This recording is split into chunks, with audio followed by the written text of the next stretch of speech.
Bangladesh premier league cricket BPL এর এবারের আসরের দ্বিতীয় ম্যাচের সময়সূচি জানবো। দ্বিতীয় ম্যাচে মুখোমুখি হবে ঢাকা ক্যাপিটালস এবং রংপুর রাইডার্স।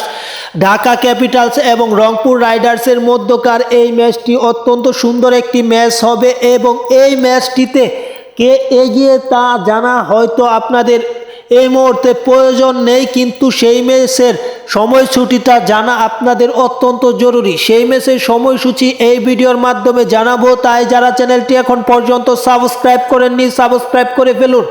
রংপুর ভার্সেস ঢাকার যে ম্যাচটি অনুষ্ঠিত হবে সেই ম্যাচটি 30 ডিসেম্বর এবং সেই ম্যাচটি বিপিএল এর 2 নম্বর ম্যাচ। বিপিএল এর 2 নম্বর ম্যাচে রংপুর এবং ঢাকা মুখোমুখি হবে, যেখানে শক্তি মাত্রায় রংপুর রাইডার্স কিছুটা এগিয়ে। গ্লোবাল চ্যাম্পিয়ন লিগের চ্যাম্পিয়ন দল ঢাকাকে হারালে অবাক হওয়ার কিছু থাকবে না, কিংবা কাগজে কলমে ঢাকা পিছিয়ে এনে শাকিব খানের দলও অত্যন্ত শক্তিশালী স্কোয়াড ঘোষণা করেছে বা দল গড়েছে, যে দলের এই ম্যাচটি বিপিএল এর দ্বিতীয় ম্যাচ এবং এটি উদ্বোধনী দিনে অনুষ্ঠিত হবে। ম্যাচটি মাঠে গড়াবে মিরপুর স্টেডিয়ামে ম্যাচটি অনুষ্ঠিত হবে এবং মাঠে গড়াবে সন্ধ্যা 6টা 30 মিনিটে। সন্ধ্যা 6টা 30 মিনিটে এই ম্যাচটি অনেকেই দেখবেন, সেজন্য সবাইকে ধন্যবাদ। পাশাপাশি যারা এখন পর্যন্ত চ্যানেলটি সাবস্ক্রাইব করেননি চ্যানেলটি সাবস্ক্রাইব করে ফেলুন।